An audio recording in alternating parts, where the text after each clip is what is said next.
Os muralistas e a GPU. O pretexto para a cruzada contra o amoralismo bolchevique foi dado pelos processos de Moscovo. A cruzada, no entanto, não foi imediatamente lançada, pois, na sua maioria, os muralistas eram amigos do Kremlin. Nessa qualidade, esforçaram-se durante um longo período por disfarçarem o seu espanto e até por fingir que nada se tinha passado. Os processos de Moscovo não resultam, no entanto, do acaso.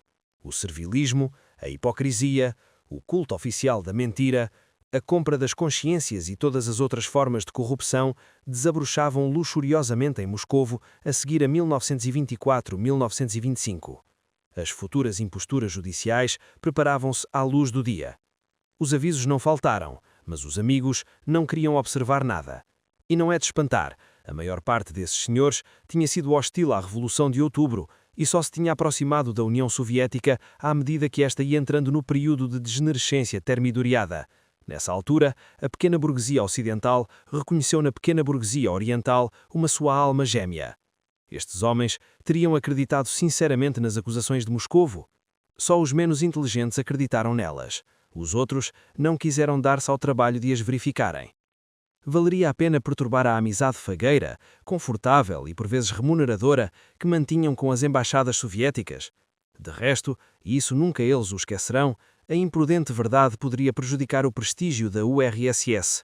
Estes homens cobriram o crime por razões utilitárias, aplicando assim manifestamente a regra segundo a qual os fins justificam os meios. O Sr. Pritt, conselheiro de Sua Majestade Britânica, que em Moscovo tinha tido a oportunidade de dar a tempada espreitadela por sob a túnica da Temis staliniana e que tinha encontrado a sua roupa interior na devida ordem, o Sr. Pritt tomou sobre os seus ombros a responsabilidade de desafiar a vergonha. Romain Rolland, cuja autoridade moral é subjantemente apreciada pelos contabilistas das edições do Estado de Moscovo, não se conteve que não publicasse um daqueles seus manifestos em que o lirismo melancólico se casa lindamente com o mais senil cinismo. A Liga Francesa dos Direitos do Homem, que em 1917 condenava o amoralismo de Lenin e de Trotsky, na altura em que o nosso país rompia a aliança militar com a França, apressou-se em 1936 a cobrir os crimes de Stalin no interesse do Pacto Franco-Soviético. Vemos, portanto, que o fim patriótico justifica todos os meios. Nos Estados Unidos, The Nation e The New Republic fecharam os olhos às façanhas de Yagoda, pois a amizade com a URSS garantia a sua autoridade moral.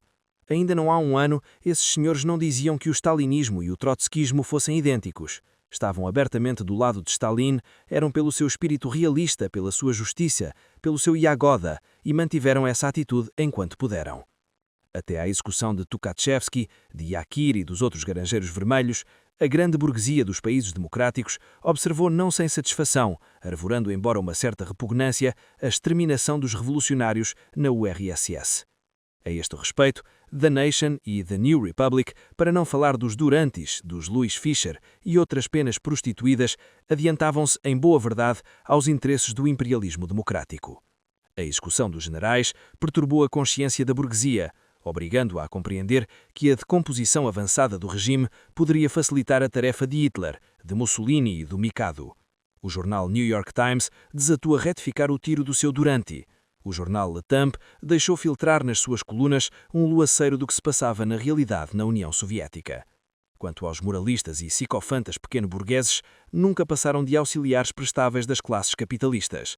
Por fim, quando a comissão John Dewey formulou a sua sentença, tornou-se evidente aos olhos de toda a gente capaz de utilizar minimamente o cérebro que continuar a defender a GPU em plena luz do dia era correr o risco de morte política e moral. A partir dessa altura, os amigos resolveram invocar as verdades eternas da moral, em resumo, bater em retirada e refugiar-se nas trincheiras de segunda linha. Os stalinistas e semi-stalinistas amedrontados não ocupam o último lugar entre os moralistas. O Sr. E. Lyons manteve durante vários anos um matrimónio feliz com o bando termidoriano de Moscovo e considerava-se a si próprio como um quase bolchevique.